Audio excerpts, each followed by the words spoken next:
I never thought a single evening could change everything I thought I knew about myself and the person I thought I could never show my true self to. But here I am, telling you this, and I'm still shaking, still trying to make sense of the way life can pivot in the blink of an eye. It started the weekend of my sister's wedding. I had been helping her get ready, holding up dresses, adjusting hems, pinning veils. I loved her, of course, and I wanted to be helpful, not intrusive, but somewhere between the chaos of curlers and makeup palettes, I found myself staring at one of her dresses. It was a soft blue, silk that shimmered in the sunlight streaming through the window. I remember the way the light caught it, the gentle sway of the fabric, and I don't know why, but I felt drawn to it. I shrugged off the thought who would even care if I tried it on? But curiosity is a dangerous thing. One quiet moment when everyone was distracted, I slipped into her room and, before I even realized what I was doing, I had the dress over my head. The silk felt foreign against my skin, cool and smooth, yet oddly comforting. I looked in the mirror and I didn't recognize the reflection. Not fully. There was me, yes, but different. Softer somehow, smaller somehow, yet more honest than I had ever felt in my life. At first, I panicked. What am I doing? I muttered to myself. But there was a strange peace, too. I felt free. My sister's shoes were too big, the dress slightly loose, but I didn't care.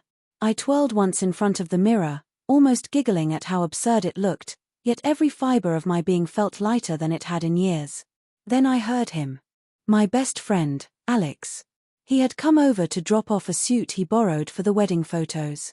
He knocked, I froze, and before I could think, the door creaked open. I barely had time to turn, the dress flowing around me like a tide, and suddenly there he was, staring. It was silence for a heartbeat, long enough that I thought I had done something irreparable. He blinked once, then twice, and finally said, "Wait, who are you?" I couldn't speak. My voice felt trapped somewhere between fear and revelation. I wanted to explain, to say it was me, but the words stuck like stones in my throat. I saw recognition struggling to form on his face, but it never did. All he saw was someone completely new, someone delicate and unguarded. It's me, I stammered finally, my hands fumbling with the hem. He stepped closer, cautiously, almost as if he were approaching a fragile creature. "No, this isn't you," he whispered. And in that moment, I realized something profound. He didn't see me. Not yet.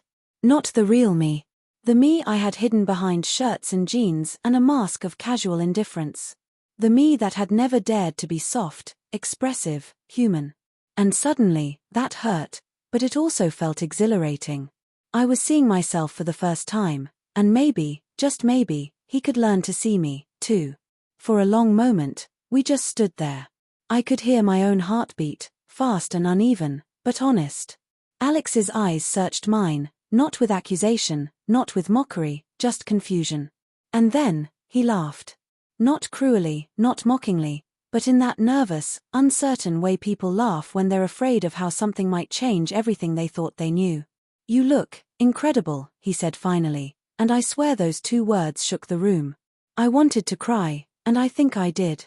It was more than just about the dress, or how I looked.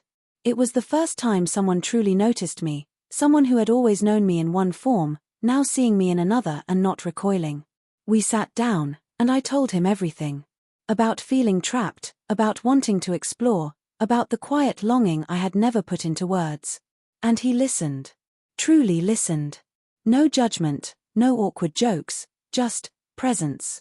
There's a rare kind of intimacy in being heard when you've been silent for so long, a kind of warmth that lingers even when words fade. By the end of the night, Alex didn't call me weird. He didn't make it about him or his discomfort. Instead, he asked questions. "Do you feel like this is who you are?" he asked, his voice soft. I nodded, tears running down my cheeks, exhausted but free. "Then I want to understand," he said. And that, more than anything, was the gift I didn't know I was longing for. Over the next few days, I kept the dress. I experimented, slowly, cautiously. It wasn't about rebellion or shock, it was about honesty. I wore the clothes that made me feel like myself, even if the world wasn't ready. And you know what? People began to notice, but not in the ways I had feared. My friends, my family, they adjusted. Some awkwardly, some slowly, but it was never as terrifying as I imagined. The real challenge had been within me, the fear of rejection, the shame I had carried, the quiet belief that I wasn't allowed to be fully me. And Alex? He became my anchor. He didn't pretend to understand everything, no one could, not immediately, but he stood beside me. One afternoon, we were walking downtown, the sun warm on our shoulders, and he turned to me with that same careful curiosity. "You know," he said, "I almost didn't recognize you that first time. But now, I can't imagine anyone else." I laughed through tears. That simple statement held more validation, more love, more acceptance than I had ever received. It wasn't about perfection. It wasn't about dramatic transformations. It was about showing up, being seen, and daring to let someone into the truest version of yourself. That night, looking in the mirror again, I didn't just see the dress, the shoes, the hair. I saw myself raw, unfiltered, alive. And I realized something. Transformation isn't about who sees you or whether they understand immediately. Transformation is about finally seeing yourself and having the courage to exist fully, regardless of whether the world is ready. Months later, I keep that dress tucked in my closet, not as a secret, but as a reminder.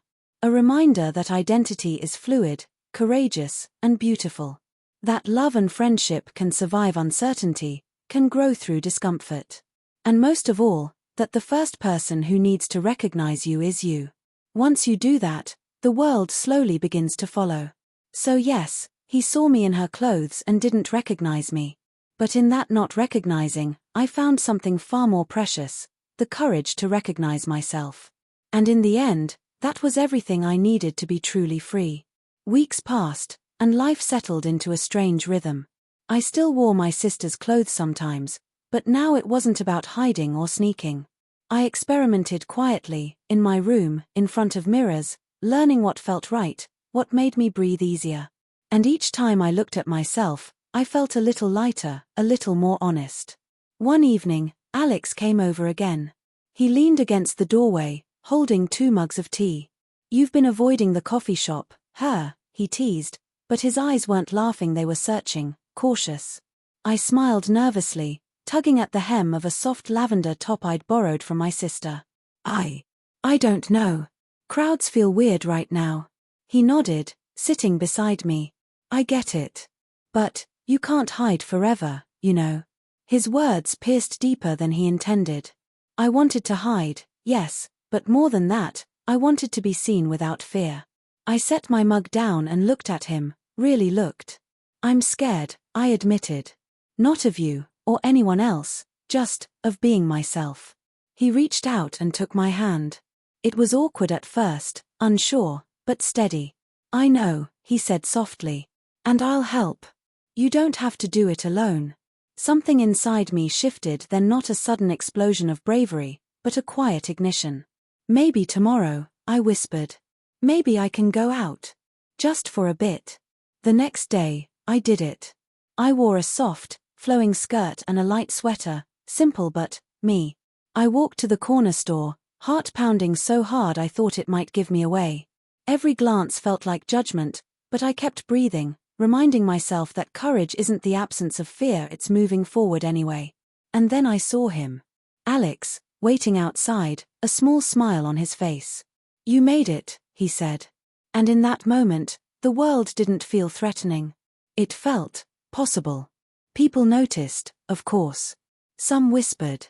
Some stared. But mostly, they just passed. And that was liberating. Not everyone's approval mattered. My own did. When I got home, I found a note slipped under my door. Just a few words: "You are more than you realize. Don't forget that." It was from my sister. I laughed through tears, realizing that even the people I loved most could grow to see me, in their own time. Acceptance wasn't instant. It wasn't always easy. But it was possible. Weeks turned into months, and my identity became less of a secret and more of a quiet strength.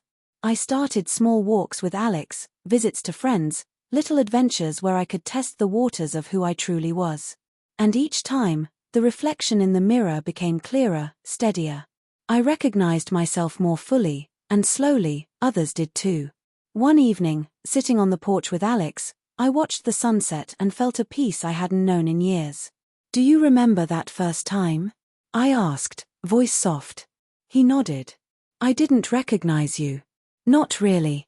I smiled, a little sad, a little grateful. "But now, do you?" His hand found mine again. "Now, I know you. All of you. And honestly, I think you've always been this brave. I just needed to see it." I let myself lean against him, feeling the warmth and the quiet affirmation of friendship, of love, of acceptance. The dress, the skirt, the soft lavender top, they were just clothes. The transformation had always been within me. The courage, the honesty, the willingness to be seen, that was the real change. And as the sky turned from pink to gold to the deep indigo of night, I realized something profound. Transformation doesn't require recognition from the world.